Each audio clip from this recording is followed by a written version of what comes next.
எல்லோருக்கும் வணக்கம். இது உங்கள் study with Darshan YouTube channel. நம்ம இந்த வீடியோவில் டிசம்பர் 3ஆம் தேதிக்கான கரண்ட் அஃபேர்ஸ் பார்க்க போகிறோம். ஸ்டார்ட் பண்ணலாம்.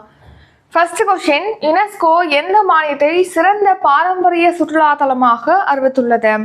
ஆன்சர் மேற்கு வங்காளம். ஸோ மேற்கு வங்க மாநிலத்தை பார்த்தீங்கன்னா இப்போது சிறந்த பாரம்பரிய சுற்றுலா தலமாக யுனெஸ்கோ அறிவிச்சிருக்குன்னு சொல்லிட்டு அந்த மாநிலத்துடைய முதலமைச்சர் மம்தா பானர்ஜி அவர்கள் தெரிவிச்சிருக்காங்க. யுனெஸ்கோ அப்படிங்கிறத ஃபுல் ஃபார்ம் என்ன அப்படின்னா United Nations educational and scientific cultural organisation, அதாவது ஐநாவின் கல்வி அறிவியல் மற்றும் கலாச்சார அமைப்பு தான் யுனெஸ்கோ. ஸோ நம்ம நாட்டில் பார்த்தீங்கன்னா இப்போ வரைக்கும் யுனெஸ்கோ உலக பாரம்பரிய தலங்கள் பட்டியலில் 43 தலங்கள் வந்து சேர்க்கப்பட்டிருக்கு.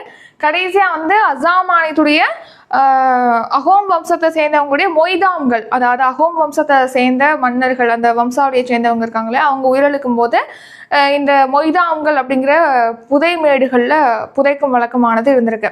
ஸோ அசாம் மாநிலத்துடைய மொய்தாம்கள் தான் நம்ம இந்தியாவுடைய 43வது யுனெஸ்கோ உலக பாரம்பரிய தலமாக அறிவிக்கப்பட்டிருக்கு.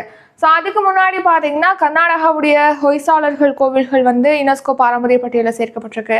மேற்கு வங்க மாநிலத்துடைய சாந்தி நிகேதன் யுனெஸ்கோ பாரம்பரிய பட்டியலில் சேர்க்கப்பட்டிருக்கு. இப்போ இந்த ரீசெண்டாக யுனெஸ்கோ மேற்கு வங்க மாநிலத்தில் பாரம்பரிய சுற்றுலா மையமாக அறிவிச்சிருப்பதாக அந்த மாநிலத்துடைய முதலமைச்சர் மம்தா பானர்ஜி அவர்கள் தெரிவிச்சிருக்காங்க. ஸோ மேற்கு வங்க மாநிலத்தில் பார்த்தீங்கன்னா பாரம்பரிய மற்றும் மத ரீதியிலான சுற்றுலா தலங்கள் மேம்படுத்தப்பட்டிருக்கு. ஸோ இதன் மூலமாக இத்தகைய சாதனை எட்டப்பட்டிருக்குன்னு சொல்லிட்டு அந்த மாநில முதலமைச்சர் தெரிவிச்சிருக்காங்க. மேலும் இந்த மேற்கு வங்க மாநிலத்துடைய ஆளுநராக யார் இருக்காங்கன்னா சி.வி. ஆனந்த போஸ். தலைநகரம் எது அப்படின்னா கொல்கத்தா. இரண்டாவது கேள்வி, எந்த நாட்டிடமிருந்து இந்தியா 26 ரஃபேல் போர் விமானங்களை வாங்க உள்ளது? Answer France. ஸோ ரஃபேல் அப்படின்னாலே பிரான்ஸ் நாட்டில் தான் ரஃபேல் விமானங்களானது தயாரிக்கப்படுகிறது. ஸோ இப்போ பார்த்தீங்கன்னா இந்திய கடற்படைக்காகவே பிரத்யேகமாக உருவாக்கப்பட்ட ரஃபேல் போர் விமானங்கள்ல 26 விமானங்களை பிரான்ஸுக்கு இந்தியா வாங்குறதுக்கு இப்போ திட்டமிட்டிருக்காங்க. ஸோ இதுக்கான ஒப்பந்தம் அடுத்த மாதம் கையொப்பமாக இருக்கு அப்படின்னு சொல்லிட்டு தெரிவிச்சிருக்காங்க. ஸோ கவனிங்க, இந்திய கடற்படை தினமானது ஒவ்வொரு வருஷமும் டிசம்பர் 4ஆம் தேதி அனுசரிக்கப்படுகிறது. இப்போ பிரான்ஸுக்கு பார்த்தீங்கன்னா 26 ரஃபேல் போர் விமானங்களையும் 3 ஸ்கார்பியன் ரக நீர்மூழ்கி கப்பல்களையும் வாங்குறதுக்கான ஒப்பந்தம் அடுத்த மாதம் கையொப்பமாக இருக்கு அப்படின்னு சொல்லிட்டு இந்திய கடற்படை தலைமை தளபதி தினேஷ் திரிபாதி அவர்கள் தெரிவிச்சிருக்காங்க. ஸோ இது மட்டும் இல்லாம பார்த்தீங்கன்னா அணுசக்தி மூலமா இயங்கக்கூடிய முதல் போர்க்கப்பல் வர 2036-37ஆம் ஆண்டுல செயல்பாட்டுக்கு வரும்னு சொல்லியிருக்காங்க. ரெண்டாவது போர்க்கப்பல் இந்தியாவில் 2038-39ஆம் ஆண்டு செயல்பாட்டுக்கு வரும் அப்படின்னு சொல்லிட்டு தெரிவிச்சிருக்காங்க. ஸோ இப்போ உங்களுக்கான கொஸ்டின், அணுசக்தி மூலமாக இயங்கக்கூடிய முதல் நீர்மூழ்கி கப்பல் எது? இதுக்கான ஆன்சரை கமெண்ட் பண்ணிருங்க. இது உங்களுக்கான கொஸ்டின். ஸோ அணுசக்தி மூலமாக இயங்கக்கூடிய இந்தியாவுடைய முதல் நீர்மூழ்கி கப்பல். நெக்ஸ்ட் அடுத்து வரக்கூடிய 25 ஆண்டுகள் 25 இயர்ஸ்க்கு பார்த்தீங்கன்னா நம்ம இந்திய கடற்படை எந்த மாதிரியான செயல்பாடுகளை மேற்கொள்ள போகுது அப்படின்னு சொல்லிட்டு அதுக்கான செயல்பாடுகளை விளக்கும் இந்திய கடற்படை தொலைநோக்கு திட்டம் 2047 அப்படிங்கிற ஆவணத்தையும் தினேஷ் திரிபாதி அவர்கள் வெளியிட்டிருக்காங்க. நெக்ஸ்ட் மூன்றாவது கேள்வி, மிஷன் ஹிம்வீர் எந்த மாநிலத்தில் தொடங்கப்பட்டுள்ளது? ஆன்சர் அருணாச்சல பிரதேச மாநிலம். ஸோ மிஷன் ஹிம்வீர் அப்படிங்கிறது பார்த்தீங்கன்னா இது ஒரு திட்டம். இது இப்போ அருணாச்சல பிரதேச மாநிலத்தில் விவசாயிகளுக்காகவும் தோட்டக்கலையில் ஈடுபட்டவங்களுக்காகவும் இப்போ இந்த திட்டம் தொடங்கியிருக்காங்க. ஸோ கவனிங்க, இப்போ உள்ளூர் விவசாயிகள் மற்றும் தோட்டக்கலை உற்பத்தியாளர்கள் அவங்க விளைபொருட்கள் வருது இல்லையா, விளைச்சல் ஆகுது இல்லையா பொருட்கள், அதை சந்தைப்படுத்தும் வகையில் மிஷன் ஹிம்வீர் அப்படிங்கிற திட்டத்தை அருணாச்சல பிரதேச மாநிலம் தொடங்கியிருக்கு. நெக்ஸ்ட் நான்காவது கேள்வி, மத்திய துறைமுகம் கப்பல் மற்றும் நீர் போக்குவரத்து துறை அமைச்சர் யார்? ஆன்சர் சர்வானந்தா சோனோவால். ஸோ மத்திய துறைமுகம் கப்பல் மற்றும் நீர் போக்குவரத்து துறை அமைச்சராக சர்வானந்தா சோனோவால் இருக்காங்க. இப்போ எதுக்காக இவரை பற்றி பார்க்குறோன்னா, இப்போ இவர் பார்த்தீங்கன்னா மக்களவையில் கடலோர கப்பல் போக்குவரத்து மசோதாவை அறிமுகப்படுத்தியிருக்காரு. ஸோ அதனால தான் இவரை பற்றி பார்க்குறோம். ஸோ இந்த கடலோர கப்பல் போக்குவரத்து மசோதா எதுக்காக அப்படின்னா, நம்ம கடல் பரப்பில் பார்த்தீங்கன்னா நம்ம இந்திய கப்பல் நிறுவனங்களோட எண்ணிக்கையை அதிகப்படுத்துவதற்காக தான் இந்த மசோதா. ஸோ இந்திய நிறுவனங்கள் மூலமாக இயக்கக்கூடிய கப்பல்களுடைய எண்ணிக்கையை அதிகரிக்கும் வகையில் இந்த மசோதாவானது இப்போ அறிமுகப்படுத்தப்பட்டிருக்கு. யார் அறிமுகப்படுத்திருக்கா? மத்திய துறைமுகம் கப்பல் நீர் போக்குவரத்து துறை அமைச்சரான சர்வானந்தா சோனோவால் தான் இந்த மசோதாவை அறிமுகப்படுத்தியிருக்காங்க. ஸோ இதன் மூலமாக பார்த்தீங்கன்னா இப்போ உரிமம் இல்லாமல் கடல் பரப்பில் வந்து கப்பல் இயக்கப்படுது அப்படின்னா, அதாவது வெளிநாட்டு கப்பல்கள் இயக்கப்படுது அப்படின்னா அதை வந்து தடுக்கிறதுக்காகவும், உள்நாட்டு கப்பல்களும் உரிமம் இல்லாமல் வந்து செயல்படுறாங்க அப்படின்னாலும் அவங்களுக்கு ஒரு சில கட்டுப்பாடுகள் விதித்து அவங்க இயங்குறதுக்கு அனுமதி வழங்கும் வகையில் தான் இந்த மசோதாவானது இப்போ அறிமுகப்படுத்தியிருக்காங்க. இந்திய கப்பல்களை தவிர உரிமம் பெறாம வர்த்தகத்தில் ஈடுபடக்கூடிய பிற கப்பல்களை தடுக்கிறதுக்காகவும் உள்நாட்டு கப்பல்களுக்கு சில கட்டுப்பாடுகளோட அனுமதி அளிக்கும் வகையில தான் இந்த மசோதாவானது இப்போ அறிமுகம் செய்யப்பட்டிருக்கு.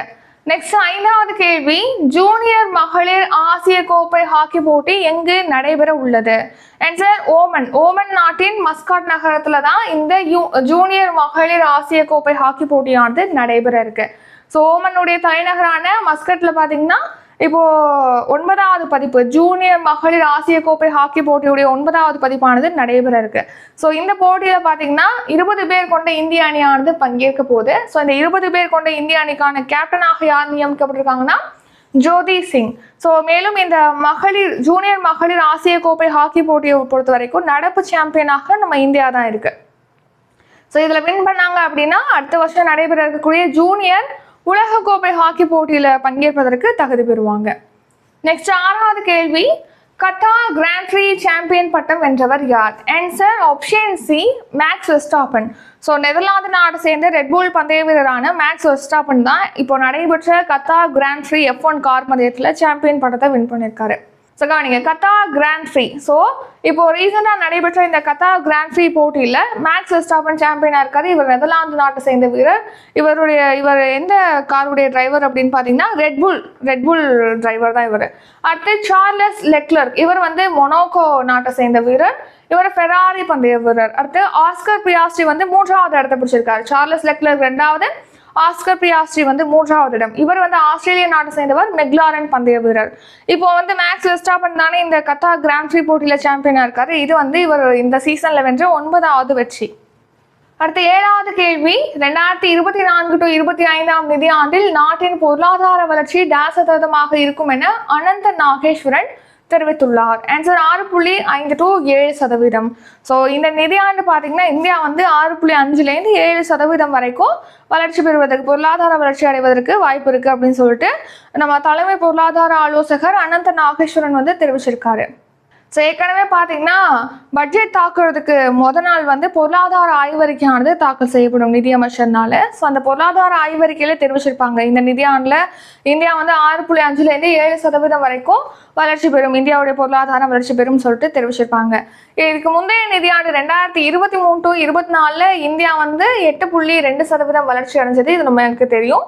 அதே மாதிரி 2022 to 23 நிதியாண்டுல இந்தியா 7% வளர்ச்சி அடைந்தது. இந்தியாவுடைய பொருளாதாரம் 7% வளர்ச்சி அடைந்தது, இதுவும் நமக்கு தெரியும். ஸோ இந்த நிதியாண்டுல எவ்வளவு வளர்ச்சி பெறுறதுக்கு வாய்ப்பு இருக்கு அப்படின்னா 6.5லேருந்து 7% வரைக்கும் இந்தியா பொருளாதார வளர்ச்சி பெறும் அப்படின்னு சொல்லிட்டு தெரிவிச்சிருக்காங்க. ஸோ நம்ம தலைமை பொருளாதார ஆலோசகராக யார் இருக்காங்கன்னா அனந்த நாகேஸ்வரன். நெக்ஸ்ட் 8வது கேள்வி, உலக கடல்சார் தொழில்நுட்ப மாநாடு 2024 எங்கு நடைபெற உள்ளது? ஆன்சர் சென்னை. ஸோ சென்னையில தான் உலக கடல்சார் தொழில்நுட்ப மாநாடானது நடைபெற இருக்கு. இப்போ டிசம்பர் 4 நாளைக்கு ஸ்டார்ட் பண்றாங்க இந்த மாநாடு. ஸோ நாளையிலேருந்து 6ஆம் தேதி வரைக்கும் இந்த உலக கடல்சார் தொழில்நுட்ப மாநாடானது சென்னையில நடைபெற இருக்கு. இதை வந்து தமிழக ஆளுநர் RN ரவி அவர்கள் தான் தொடங்கி வைக்க போறாங்க. 9வது கேள்வி, சர்வதேச மாற்றுத்திறனாளிகள் தினம் எந்த நாளில் அனுசரிக்கப்படுகிறது? ஆன்சர் டிசம்பர் 3ஆம் தேதி. ஸோ ஒவ்வொரு வருஷமும் டிசம்பர் 3ஆம் தேதி தான் சர்வதேச மாற்றுத்திறனாளிகள் தினமானது அனுசரிக்கப்படுகிறது. International day of persons with disability. So பார்த்தீங்கன்னா இப்போ மாற்றுத்திறனாளிகள் வந்து அவங்களுடைய டெய்லி லைஃப்ல அவங்க சந்திக்கக்கூடிய டிஃபிகல்ட்டி, அதே மாதிரி இப்போ அனைவருக்கும் வாய்ப்புகள் கிடைக்கிற மாதிரி அவங்களுக்கு ஈக்குவலாக வாய்ப்பு கிடைக்கணும். இப்போ அரசு பணியாக இருக்கும்போது பார்த்தீங்கன்னா நார்மல் பர்சன்ஸுக்கு வந்து அதிகமான வாய்ப்புகள் இடங்கள் இருக்கு. மாற்றுத்திறனாளிகளுக்கும் அந்த மாதிரியான வேலை வாய்ப்பு பொறுத்த வரைக்கும் ஒரு இடம் கிடைக்கணும். இது தொடர்பாக அவங்களுக்கு வந்து அனைத்து திட்டங்களும் கொண்டு போய் சேர்க்கப்படணும். இது குறித்த விழிப்புணர்வு மக்கள்கிட்ட ஏற்படுத்துறதுக்காக இந்த தினம் வந்து டிசம்பர் 3ஆம் தேதி அனுசரிக்கப்படுகிறது. இந்த வருஷம் தீம் என்னன்னா Amplifying the leadership of persons with disabilities for an inclusive and sustainable future அப்படிங்கிறதா இந்த வருஷம் தீம். ஸோ நெக்ஸ்ட்டு முதல்வர் கணினி தமிழ் விருது. அதாவது பார்த்தீங்கன்னா இப்போது நம்ம தமிழ் மொழியை வந்து எல்லா உலக நாடுகளுக்கு கொண்டு போகணும் அப்படின்னு சொல்லிட்டு ஒரு இலக்கோட தமிழக அரசு இருக்குது. ஸோ அந்த வகையில் உலகம் எங்கும் கணினி மூலமாக கணினி வழியில் தமிழ் மொழியை கொண்டு சேர்க்கும் வகையில் அதுக்கான ஒரு மென்பொருள் கணினி தமிழ் வளர்ச்சிக்காக சிறந்த தமிழ் மென்பொருளை உருவாக்குறவங்களை ஊக்குவிக்கிறதுக்காக இந்த விருதானது வழங்கப்படுகிறது தமிழக அரசினால. முதல்வர் கணினி தமிழ் விருது. ஸோ இந்த விருது பெறவங்களுக்கு 2 லட்சம் ரூபாய் வழங்கப்படுகிறது. 1 சவரன் தங்கப்பதக்கம் வழங்கப்படுகிறது. நெக்ஸ்ட், கூட்டுறவு கடன் சங்க உறுப்பினர்களுக்கு பார்த்தீங்கன்னா தனிநபர் கடன் வரம்பு உச்சவரம்புங்கிறது இதுக்கு முன்னாடி 15 லட்சமா இருந்தது. இப்போ அதை 20 லட்சமாக அதிகரிச்சிருக்காங்க. நெக்ஸ்ட், சிரியாவுடைய 2வது பெரிய நகரமான அலெப்போவை மேற்கத்திய ஆதரவு கிளர்ச்சியாளர்கள் கைப்பற்றி இருப்பதாக தெரிவிச்சிருக்காங்க.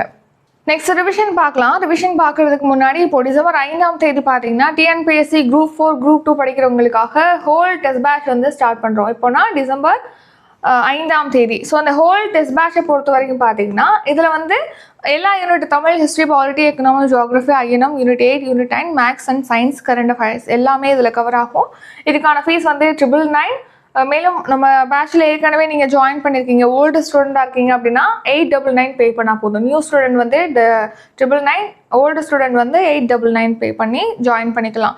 டிஸ்கிரிப்ஷனில் இதுக்கான GPay, PhonePe, Paytm, UPI number கொடுத்துருக்கோம். அந்த நம்பருக்கு பே பண்ணிட்டு டிஸ்கிரிப்ஷனில் இருக்கக்கூடிய வாட்ஸ்அப் நம்பருக்கு ஸ்க்ரீன்ஷாட் எடுத்து அனுப்புனீங்கன்னா உங்களை பேட்சில் ஆட் பண்ணிடுவோம். இந்த பேட்சுக்கான ஷெட்யூல் வேணும் அப்படின்னாலும் டிஸ்கிரிப்ஷனில் காண்டாக்ட் நம்பர் இருக்குது, அந்த நம்பருக்கு வாட்ஸ்அப்பில் டெக்ஸ்ட் பண்ணி கேட்கலாம். ஸோ இப்போது ஃபஸ்ட்டு கொஸ்டின் பாருங்கள். யுனெஸ்கோ எந்த மாநிலத்தை சிறந்த பாரம்பரிய சுற்றுலாத்தலமாக அறிவித்துள்ளது? ஆன்சர் மேற்கு வங்காளம். 2வது கேள்வி, எந்த நாட்டிடமிருந்து இந்தியா 26 ரஃபேல் எம் போர் விமானங்களை வாங்க உள்ளது? Answer option B France. 3வது கேள்வி, மிஷன் ஹிம்வர் எந்த மாநிலத்தில் தொடங்கப்பட்டுள்ளது? Answer option D Arunachal Pradesh மாநிலம்.